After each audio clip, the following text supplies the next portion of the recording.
Ju përshëndes të gjithëve të nderuar shikues, mirë se erdhët në edicionin informativ të orës 11. Do ta nisim edicionin me një tjetër raportim të drejt për drejt me kolegun Ergys Gjençaj për të mësuar më shumë rreth mbledhjes së grupit parlamentar të Partisë Socialiste. Është i pranishëm kryeministri Rama, gjithashtu e pranishme në këtë mbledhje është edhe zëvendës kryeministrja Belinda Balluku. Ergys, të përshëndes, si po shkon mbledhja? Nisida, përshëndetje. Vetëm pak momente më parë ka është larguar nga kryesia e kuvendit kryeministri Edi Rama. Megjithatë, mbledhja e grupit parlamentar të Partisë Socialiste vijon ende në këto momente që komunikojmë. Nuk kemi informacione të shumta për sa i përket gjithçka zhvilluar deri më tani në mbledhjen e grupit parlamentar të Partisë Socialiste. Për rreth 60 minuta në këtë mbledhje ka marrë pjesë kryeministri Edi Rama. Vijon mbledhja e grupit parlamentar të Partisë Socialiste, të paktën sipas rendit të ditës së kësaj mbledhje janë diskutime për sa i përket një sër çështjesh të projektligjesh, nismash të cilat do të diskutohen në seancën plenare të datës 18 dhjetore, e cila do të jetë edhe seanca e fundit plenare për këtë sesion parlamentar. Pritet të mësojmë pak më vonë edhe porositë e kreut të qeverisë drejtuar grupit parlamentar të Partisë Socialiste, sikundër e thatë edhe ju në mbledhjen e grupit parlamentar të Partisë Socialiste, ka marrë pjesë ende vijon të jetë në mbledhjen e grupit socialiste zonja Belinda Balluku, e cila është rikthyer angazhimit të saj politik institucional pas vendimit të javës së kaluar nga ana e gjykatës kushtetuese. Gjykata kushtetuese, kujtojmë, se rrëzoi vendimin e GKK-s për pezullimin nga detyra e zonjës Balluku nga çdo funksion publik, pra si zëvendës kryeministre dhe ministre për infrastrukturën dhe energjetikën. Pra zonja Balluku që sot ka vijon, pra është rikthyer aktivitetit e saj politik dhe funksioneve shtetërore. Megjithatë, pritet që një vendim final, nëse do të quajmë kështu, do të merret në një mbledhje të posaçme të gjykatës së kushtetuese më datën 22 janar, ku çështja dhe vendimi i GKK-s do të shqyrtohet në themel. Mbledhja e grupit parlamentar socialist vijon ende në këto momente që komunikojmë dhe menjëherë pas përfundimit të saj do të përcjellim informacionet për gjithçka është folur në këtë mbledhje, porositë e kreut të qeverisë drejtuar deputetëve të Partisë Socialiste. Nisida. Faleminderit shumë Ergys për detajet dhe informacionet. Faleminderit ju.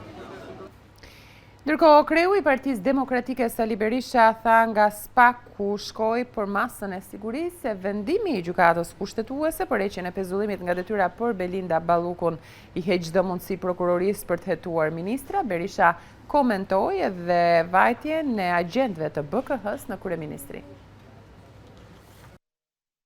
Shkurjen e agjentëve të BKH-s në kryeministri me patlake, Rama i tmerrur e mbajti të fshet 20 e sa ditë dhe nxori të nesërmen e vendimit të irenave të kushtetuesës, të vendimit antikushtetues, antiligjor, të turpshëm, të paprecedent në historinë e Europës dhe të botës, për një vend me shtet ligjor.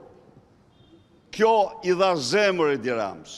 Ai foli dje sepse pas vendimit të gjykatës kushtetuese mbyllet absolutisht çdo mundësi e institucionit të hetimit, të hetoj ministra. Ai mori garanci të plot, sepse në rast se nuk ka pezullim, imunitetin dhe arrestimin ai nuk e lejon kurrë, siç nuk e lejoi në rastin e Sajmir Tahirit. Ajo mas e vetme që u kishte ngel në dur institucionit të prokurorisë ishte pezullimi në rast e ministrave. Pasi pariti gjykatën kushtetuese gjerë në tjegulla, bllokoi një mas të tillë. Një akt si ky nuk ka ndodhur kurrë, po u kam bindjen më thellë se qytetarët shqiptar me datën 22 dhjetor do mblidhen në Tiranë për t'i dhënë përgjigjen më të merituar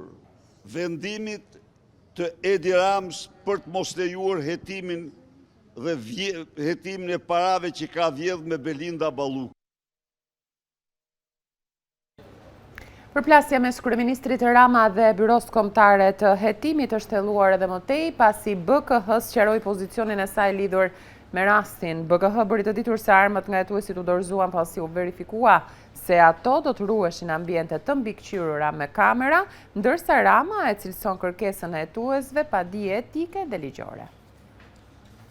Dhe është mbushur mendja se ata janë shteti, ata janë ligji, ata janë drejtësia, si puna e ca trimoshave të BKH-s, për cilët kam dëgjuar shumë çuditëra, po kishin ardhur një ditë në godinën e Këshillit të Ministrave dhe nuk donin të linin patllakën tek dera, sipas rregullores sigurisë së lartë të Gardës Republikës.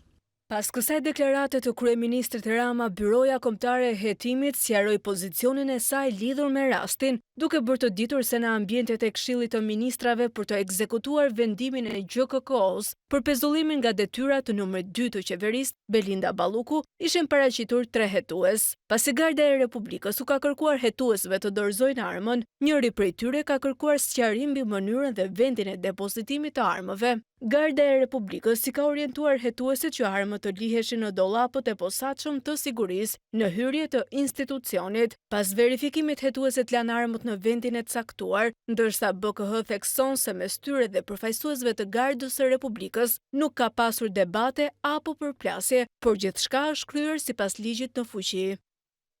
Kryeministri Rama reagoi menjëherë pas deklaratës së BKH-s, duke shtuar se kritika e tij nuk ishte për armbajtje pa leje, por për padijen etike dhe ligjore që i shtyua hetuesit të donin të hynin në kryeministri me patllake. Në një postim të gjatë në rrjetin social X, Edi Rama shkruan se ky nuk është një rast i veçuar, por fatkeqësisht ky ishte më i ëmbël i episodeve që mund të gjej për trimoshat e BKH-s që shfaqen shpesh bërshllëqe shqetësuese, etike e profesionale. Thënë kjo shumë ëmbëlsisht për këtë pjesë të problematikës së sëmundjeve të vjetra në organizmat e drejtësisë së re. Mëtej, shefi i ekzekutivit thotë se ka ardhur koha për një reflektim serioz, profesional dhe ndër-institucional për të ndarë beben e sapo lindur nga ujërat e pistë në një proces historik ku duhet të garantojmë suksesin e reformës në drejtësi, duke garantuar me do e mos pavarësinë e gjyqësorit. Kryeministri Edi Rama ka vlerësuar se vendimi i gjykatës kushtetuese për çështjen Balluku eliminoi një brutalitet ligjor unik në botë. Kreu i qeverisë tha se kjo situatë kërkon një reflektim po kaq ndërinstitucional. Vendimin e gjykatës kushtetuese për heqjen e pezullimit nga detyrat të zëvendës kryeministres dhe ministres së infrastrukturës dhe energjetikës Belinda Balluku, kryeministri Edi Rama e vlerëson të drejtë, pasi sipas tij eliminoi një brutalitet ligjor. Në aspektin ligjor u eliminua një precedent unik në botë dhe u zbraps nga gjykata më e lartë e vendit një brutalitet alla shqiptarçe në interpretimin e ligjit, i cili goditi organizmin demokratik të shtetit.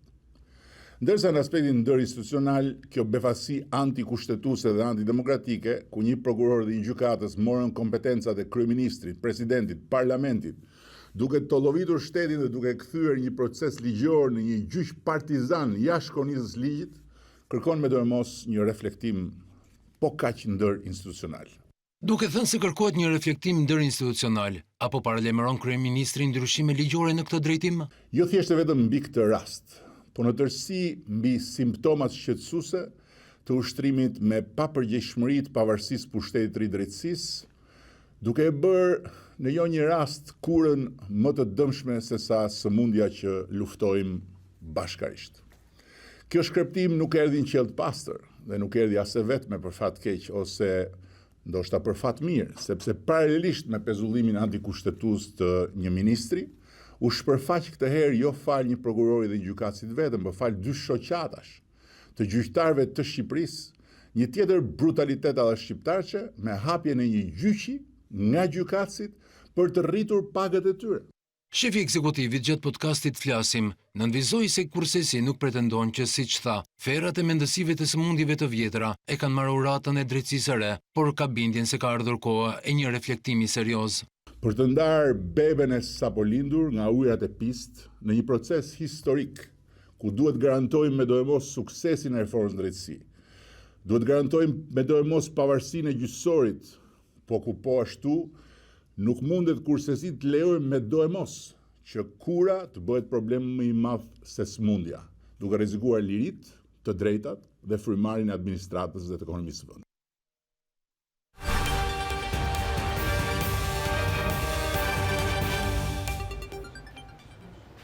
Një aksion i policisë ka quar në pranga 16 persona, mes të cilëve 9 shtetas të huaj, me akuzën e ndotjes së mjedisit në zonën e metalurgjikut në Elbasan. Po ashtu 2 kompanive u janë hequr licencat dhe aksionet e tyre janë shpallur në kërkim.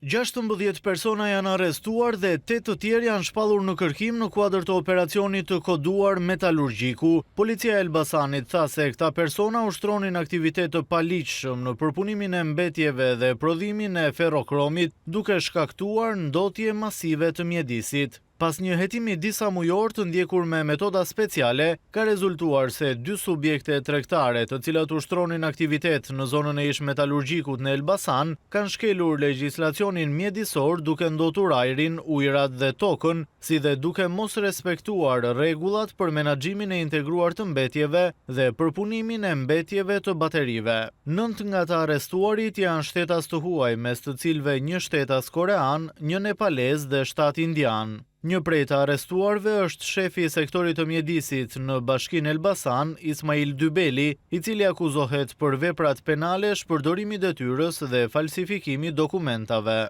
Në kërkim janë shpallur 8 shtetas, aksioner të këtyre kompanive për veprat penale, ndotja e ajrit, ujrave dhe tokës, fshehja e të ardhurave, punësimi paligjshëm dhe pastrimi i produkteve të veprës penale ose veprimtarisë kriminale kryer në bashkëpunim, teksa po punohet për kapjen e tyre. Gjithashtu, për shkeljet e konstatuara lidhur me menaxhimin e integruar të mbetjeve gjatë inspektimeve, ndaj këtyre kompanive u vendosën masat administrative 3 milion lek dhe 10 milion lek gjob, si dhe u pezulluan aktivitetet e të 2 subjekteve deri në përmbushjen e kërkesave ligjore. Materialet proceduriale ju referuan prokurorisë pranë gjykatës së shkallës së parë të jurisdiksionit të përgjithshëm Elbasan për veprime të mëtejshme.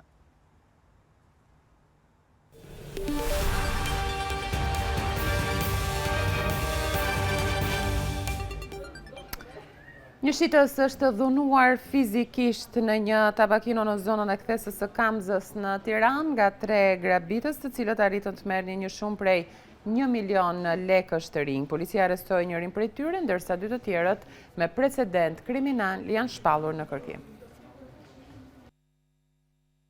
Një person u arrestua dhe 2 të tjerë u shpallën në kërkim, pasi i grabitën me dhunë 100.000 lekë të rinj një shitësi. Policia tha se ngjarja ndodhi në zonën e kthesës së Kamzës, ku disa persona në bashkëpunim me njëri tjetrin hynë në një biznes tabakino dhe morën me forcë shumën e parave. Në kuadër të operacionit policor të koduar Reaction, u bë mundur identifikimi, kapja dhe arrestimi i shtetasit Marasha Liaj, 33 vjeç, i cili gjatë operacionit policor për kapjen e tij në rrugën Sabaudin Gabrani ka kundërshtuar me dhunë punonjësit e policisë, si dhe u shpallën në kërkim shtetasit Elton Hunda, 35 vjeç dhe Gens Logu, 34 vjeç. Nga veprimet hetimore dyshohet se këta 3 shtetas në bashkëpunim me njëri tjetrin i kanë marrë me dhunë 100.000 lekë të rinj shitësit të një biznesi, duke dhunuar fizikisht. Identifikimi i tyre sipas të dhënave të policisë është bërë përmes kamerave të sigurisë. Policia thot se i arrestuari dhe 2 personat e tjerë të shpallur në kërkim janë me precedent të theksuar kriminal në fushën e krimeve kundër personit dhe pronës.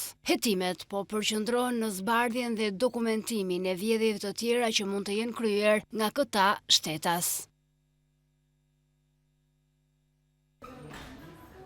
Një aksident rrugor ka ndodhur në rrugën nacionale Maqellar Peshkopi pranë fshatit të Melan. Sipas informacioneve paraprake, 2 automjete janë përplasur me njëra tjetrën. Si pasojë e aksidentit, një çift bashkëshortësh ka mbetur i lënduar dhe është transportuar me ambulancë drejt spitalit të Peshkopisë për ndihmë mjekësore.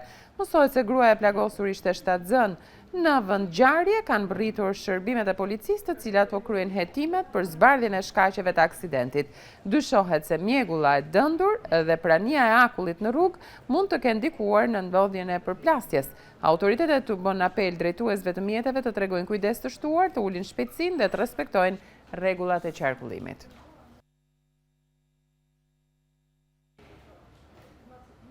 Policia e Shkodrës ka identifikuar 2 të rinj për cilët dyshohet se dogjën qëllimisht 2 automjete në lagjen e Iliria. Ngjarja ndodhi në 9 dhjetor dhe policia ka vënë në pranga një 19 vjeçar si autor të dyshuar, si edhe procedoi penalisht një 16 vjeçar si bashkëpunëtor në djegjen e automjeteve. Mëtej policia ushtroi kontrolle në banesën e 19 vjeçarit ku gjetën dhe u sekuestruar në cilësinë e provës materiale një armë zjarri mitralozi lehtë, municion luftarak, një sasi lënde narkotike, kanabis dhe veshjet e përdorura gjatë vendosjes së zjarrit. Vion puna për dokumentimin e plot ligjor të kësaj ngjarje si edhe për zbardhjen e shkaqeve përse 2 të rinjt ju vunë flakën automjeteve.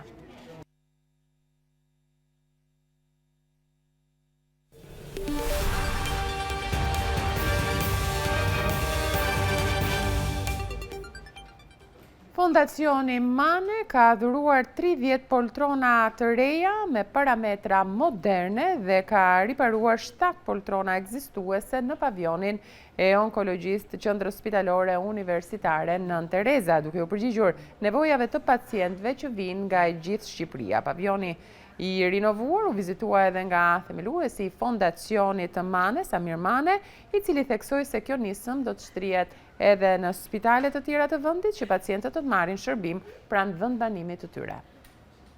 Tashmë pacientët që trajtohen me kimioterapi në pavionin e onkologjisë pranë Qendrës Spitalore Universitare Nën Tereza nuk do të përballen më me pritje të gjata dhe kushte të papërshtatshme gjatë mjekimit. Fal një ndërhyrjeje të realizuar nga Fondacioni Mane, kushtet e trajtimit janë përmirësuar ndjeshëm, duke ju përgjigjur nevojave të një shërbimi ku çdo ditë trajtohen pacient nga e gjithë Shqipëria. Në kuadër të kësaj ndërhyrjeje, Fondacioni Mane ka dhuruar 30 poltron të rinj me parametra modern, ka riparuar 7 poltron ekzistues dhe ka kontribuar në përmirësimin dhe zgjerimin e hapësirës të trajtimit. Për herë të parë është krijuar edhe një ambient i ri për marrjen e kimioterapisë ditore, i cili tashmë është plotësisht funksional dhe në dispozicion të pacientëve. Fal këtyre përmirësimeve është rritur ndjeshëm kapaciteti i trajtimit dhe është mundësuar një organizim më i mirë i shërbimit, duke shmangur grumbullimet dhe pritjet e gjata të pacientëve.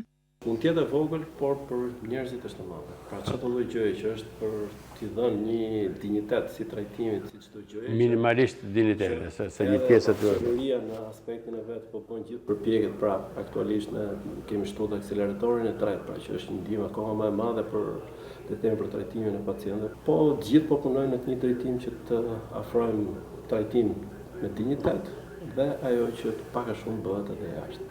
Pra mos të jemi mbrapa në një atë që ka drejt pacienti që ta marrë. Pavioni i rinovuar u vizitua edhe nga themeluesi i Fondacionit Mane, Samir Mane, i cili theksoi se kjo nismë nuk do të mbetet vetëm në Tiranë, por do të shtrihet edhe në qytete të tjera të vendit për të ndihmuar sa më shumë pacient. Po të shkojmë në përrete, sa ta vinë në Tiranë, ndoshta është më mirë akoma? Më akoma, se nuk lodhen. Ta shojmë të shumë të rëndësishme për vitin tjetër ta fusim në program edhe në gjithë spitalet rajonale, dikush mund të ketë mira, s'ka nevojë. Kjo ndërhyrje është pjesë e misionit të Fondacionit Mane për të mbështetur shëndetin dhe mirëqenien në komunitet, përmes investimeve me ndikim të drejtë për drejtë dhe të menjëhershëm në jetën e njerëzve. Shkojmë në një hapësirë publicitare tani.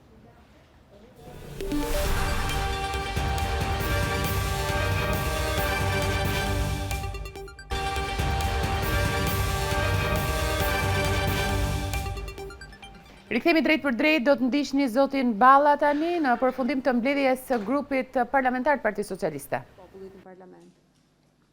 Unë mendoj që opozita është e para që duhet reflektoj sa i përket qasjes që duhet kemi të gjithë në Kuvendin e Shqipërisë.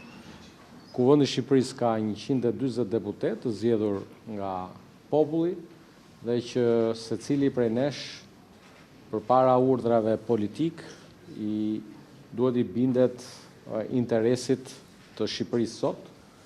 Jemi në një moment vendimtar sa i përket rrugës drejt antarësimit në Bashkimin Evropian. Synimi ynë është të përmbyllim bisedimet për antarësim brenda vitit 2027 dhe të përmbyllim procesin e plot pastaj të ratifikimit marrëveshjes antarësimit dhe antarësimin brenda këtij 10 vjeçari, pra brenda vitit 2030. E parë në këtë këndvështrim, dua të jem shumë i qartë sot me publikun në radhë parë, sa i përket pozicionit tonë, një pozicion që ja kanë bërë me dije edhe kolegëve të Partisë Demokratike në konferencë kryetarëve apo dhe në komunikime të tjera jo publike. Se kushte, kërcënime, shantazhime me histori komisionesh apo votimesh në Kuvendin e Shqipërisë ndaj Partisë Socialiste, ndaj grupit saj parlamentar nuk ka. Me historinë që ne ikim, ne zvim, ne zvotojmë, ata të shohin punën e vet, ne do shohim punën tonë. Për të rikthyer tek përgjigjja e pyetjes tuaj, ne do të presim reflektim nga ana tyre, është një vendim emocional, i mirëkuptueshëm në kushtet e javës së kaluar, por besoj që emocionet do t'u kalojnë edhe pas gjelit detit edhe baklavas. Lutem, të ëmbëroj. Dhe në janar, për shkak të mbylljes së sesionit, me fillimin e sesionit të ri, ti rikthehen punës. Në rast se nuk do ta bëjnë një gjë të tillë, duhet po e them sot që ata e prishin dakordsinë për të mos marrë pjesë në komision, ne e prishim dakordsinë për të ndryshuar shumicën në të dy komisionet. Pra, në rast se ata mendojnë që mund marrin peng komisionet për shkak se komisionet janë bipartizane me barazi mes pakicës dhe shumicës, atëherë ne do respektojmë vullnetin e shqiptarëve, të cilët kanë saktuar se kush është shumica dhe kush është pakica. Pakica nuk e merr dot peng nevojën e reformës, ndërkohë që gatishmëria jonë për të ulur me opozitën për çdo çështje mbetet e njëjtë. Mbajini mend se ju jeni dhe memoria për shkak të detyrës së vyer që kryeni si gazetar, si media. Këtu kemi qenë në shtator, kur unë kam komunikuar bashkë me ju dhe përmes jush, përmes kamerave tuaja, përmes mikrofonave tuaj, kam komunikuar me opozitën dhe kam thënë, hajde ulemi të zgjedhim avokatën e popullit. Jemi plotësisht të gatshëm të vim. Përgjigja po përmes kamerave tuaja ka qenë ne nuk ulemi me ju. Nuk ulemi me ne. Ne zgjodhëm kandidatin që sollët ju. Zot Balla, pse është më rëndësishme ngritja e komisionit etike brenda grupit parlamentar Partisë Socialiste? Muhamet, nuk e keni marrë vesh tamam çfarë mbledhja e grupit ka pasur disa çështje në rendin e ditës. Një prej çështjeve në rendin e ditës ka qenë një prezantim në vijim të një komunikimi publik në mbledhjen e Asamblesë Kombëtare të 11 shtatorit nga kryetari i partisë. Ishte ngritur ishte caktuar një kolege, ministra Pirdeni, për të prezantuar një draft, pra një projekt të ngritjes dhe funksionimit të një komisioni etike në Partinë Socialiste, jo në grupin parlamentar. Grupi parlamentar është një prej institucioneve që përbëjnë Partinë Socialiste. Sot është prezantuar një projekt i parë i qëllimeve edhe i mënyrës së funksionimit të një komisioni etike, i cili ndërlidhet shumë me atë që kryetari Rama ka prezantuar si një prej hapave të rëndësishëm që do të hedhim gjatë këtij mandatit 4, e që ka të bëjë me një goditje të çdo lloj forme të emërimeve nepotike, që vinë edhe me një mbulesë pse jo partijake. Ky është mandat historik. Shqiptarët na kanë besuar në 11 maj mandatin më të fortë, por edhe na kanë treguar se si duhet sillemi me këtë mandat, dhe prandaj krijimi një vije etike, ndarje etike mes të qenurit, po marr shembullin. Unë jam një deputet i zgjedhur i Partisë Socialiste, duhet të jetë shumë e qartë për gjithë ata që janë rrethi familjar imi që nuk kanë punë me administratën publike, fatmirësisht nuk e kam këtë hall, por kushdo që e ka këtë hall duhet shkëputet nga ky hall. Njërë të reforma në këtë mënyrë në situatën aktuale dështon ligji i financimit partive që duhet të përmbyllej brenda dhjetorit? Elia, faleminderit. ky është një proces ku ndërlidhja dhe afatet dhe le të themi sugjerimet, komunikimet që vijnë nga Komisioni Evropian janë një detyrë shtëpie e pazëvendësueshme. Në rastin në fjalë, na është komunikuar që ky interim benchmark, pra ky kushtëzim, mund të plotësohet deri në fund janarit apo në shkurt, kështu që kemi edhe pak kohë. Zoti Balla, kemi edhe ca ndryshime të tjera të cilat janë detyrim nga Bashkimi Evropian, ku vetë mazhoranca ka thënë që duhet të kryen brenda këtij viti, flas për ndryshimet në kodin penal, ndryshimet në kodin e vjetër penal.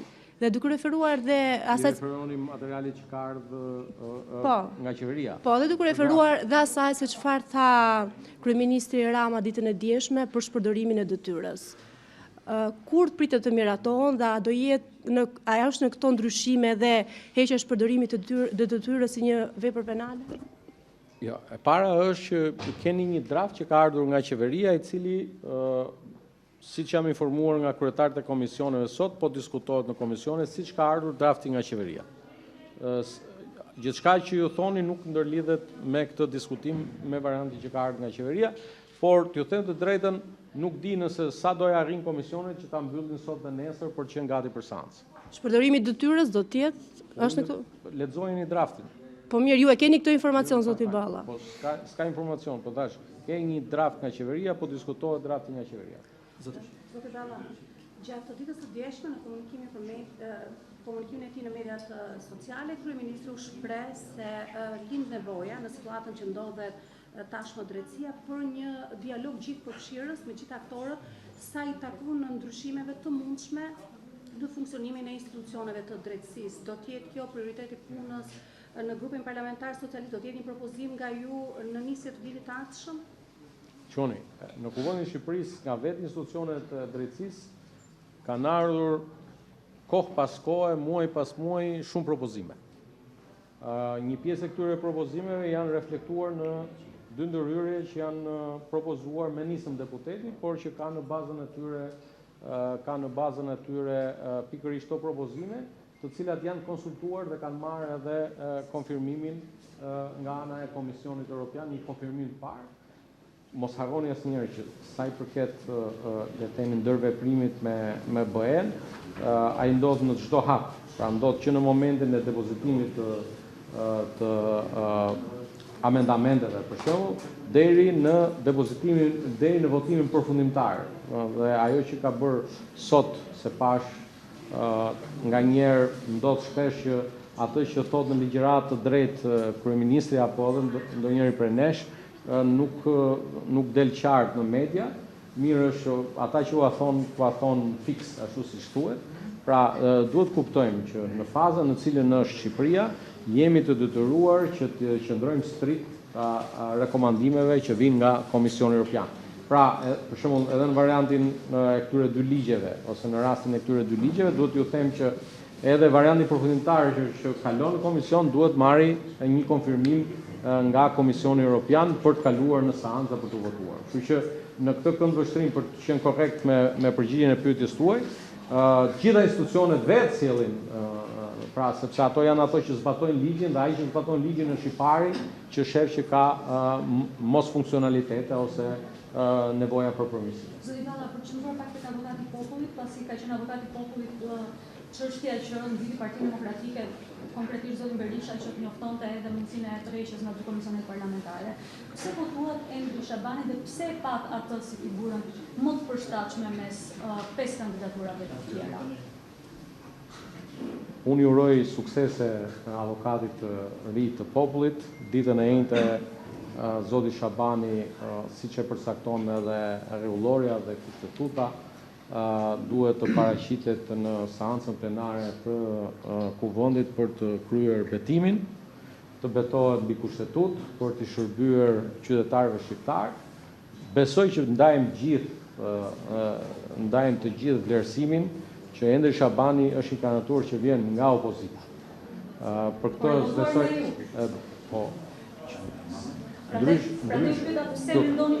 tani mendoni që 36 mandate sa ka grupi parlamentar i Partisë Demokratike mund të zgjidhë një avokat popullit? Nuk e sjell. As bashkë me dy grupet e tjera sa shkojnë këta 49-50 sa janë. Që të zgjedhë avokat popullit duhet të zgjedhet nga ne. Pra duhet marrë dhe votat tona. Dhe ky është rasti, ju lutem. Ky është rasti më i mirë i zgjedhjes ndonjëherë të avokatit popullit në Shqipëri. Kanë ardhur 6 kandidatura nga opozita dhe hyn të 6-ta në votim dhe u zgjodh njëra prej tyre.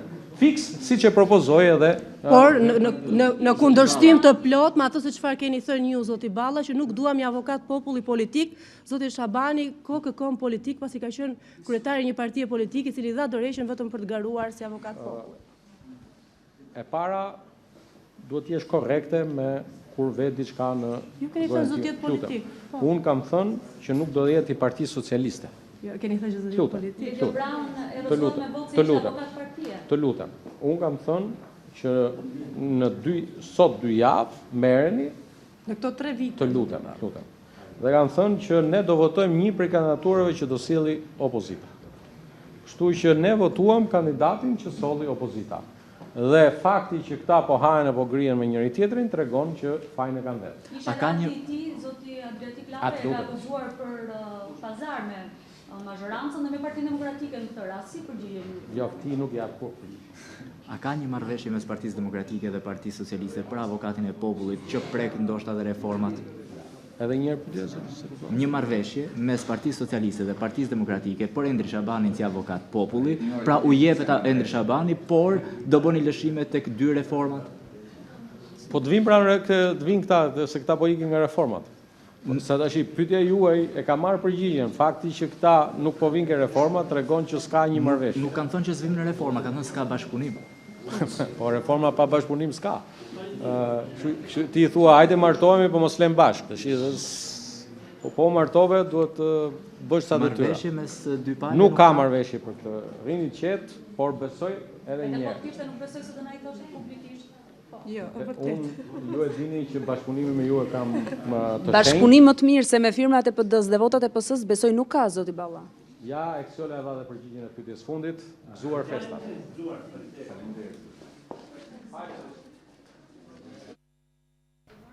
Ishte komunikimi i kreut grupit parlamentar të Partisë Socialiste zotit Balla, ndërkohë shkëputemi nga transmetimi drejt për drejt dhe vijojmë me edicionin e lajmeve. Presidenti i Ukrainës sinjalizoi se Ukraina do të heqë dorë nga aspiratat për të anëtarësuar në NATO në këmbim të garancive perëndimore të sigurisë sipas Financial Times. Sinjalizimi erdhi përpara takimit të mbajtur në Berlin mes Zelenskit dhe negociatorëve amerikanë që synojnë të japin fund luftës 4 vjeçare në Ukrainë.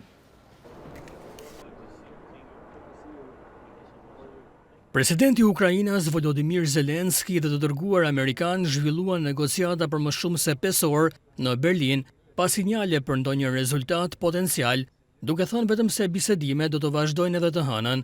Para nisjes së takimeve, Zelenski let kuptohet se Ukraina do të heqë dorë nga aspiratat për të anëtarësuar në NATO në këmbim të garancive perëndimore të sigurisë, sipas Financial Times.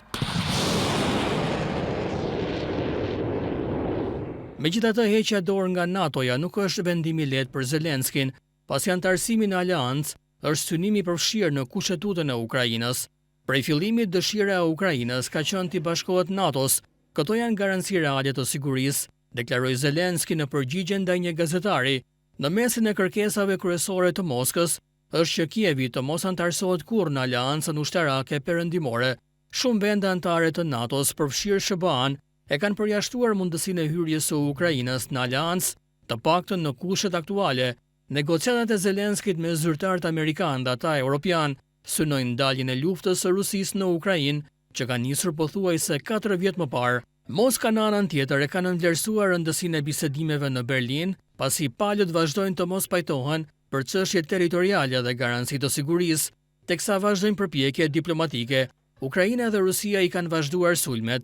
Një sulm rus me dronë në një qendër tregtare në Zaporizhia la të plagosur 6 persona, përfshirë një fëmijë.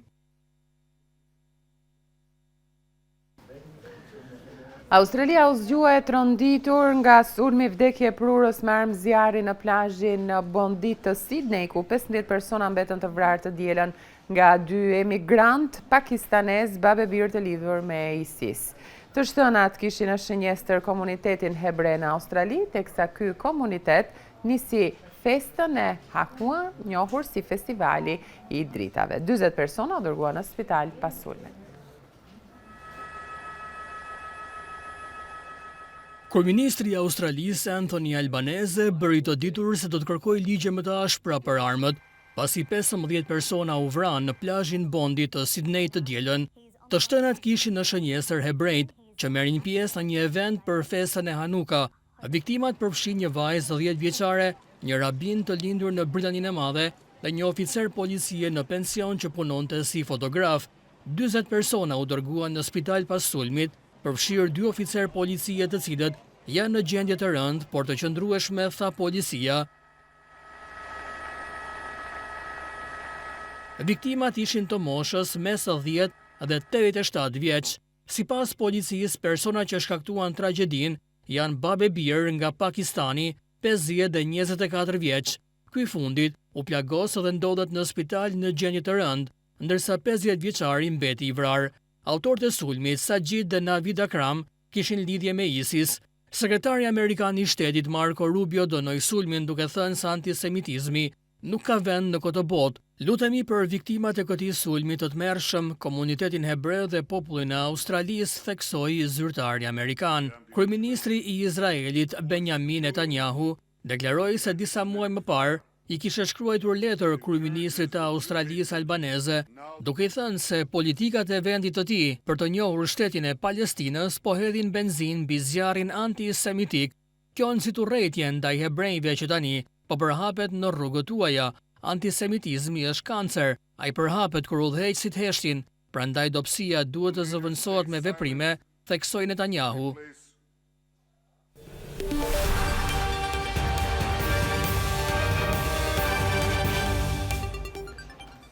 Korça ka mbajtur konkursin e tretë mbarkombëtar të letërsisë humoristike Niko Nikolla në teatrin Andon Zako Çajupi për 2 net u bashkuan ardashës, shkrimtar dhe humorist nga disa vende të botës.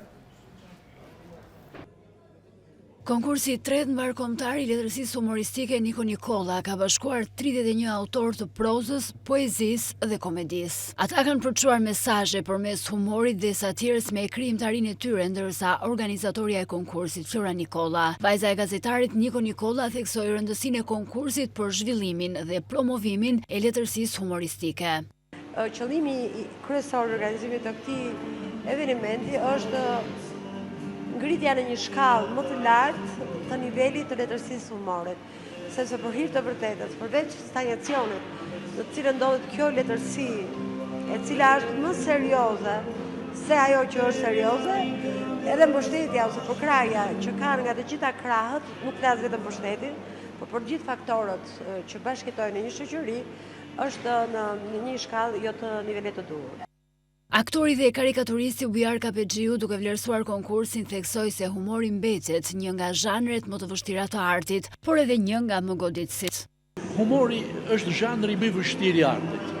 Prandaj, edhe duke parë këtë stend me libra, prapje i kënaqur se prodhohet. Pra ka njerëz që merren në humorin, ka njerëz që shkruajnë, ka njerëz që mendojnë për humorin dhe satirën dhe për t'i dhënë lexuesit jo vetëm buzëqeshjen, jo vetëm të qeshurën, por nëpërmjet shkrimeve të japin edhe mesazhin, të japin problematikën të cilët ata e godasin, me të cilat ata tallen, me të cilat ata e stigmatizojnë. Përveç letërsisë humoristike, në hollin e teatrit të Korçës janë ekspozuar edhe karikatura me mesazhe të forta sociale dhe aktuale. Karikaturisti Endri Bequ ka sjellë në këtë event një punim që pasqyron botën e sotme. Shpreh energjinë time atë pjesën aktuale të sociale të problematikave të botës, që janë karikatura tema sociale, ironike, bashkëpunime edhe me gazeta, me të revistat, ekspozitat që kanë bërë ndërkombëtare. Nata e parë shënoi çelin zyrtare të konkursit, ndërsa e dyta ceremoninë e ndarjes së çmimeve për botimet më të mira humoristike. Ishte edicioni informativ i orës 11 në News 24, për më gjërë ju ftojmë të klikoni në balkanue.com për lajmin më të fundit, ku mund të në ndiqni edhe përmes live streamit, si e në kanalin ton zyrtar në YouTube, News 24 Albania. Ju falenderoj për vëmendjen tuaj, miru takofshim bashkë.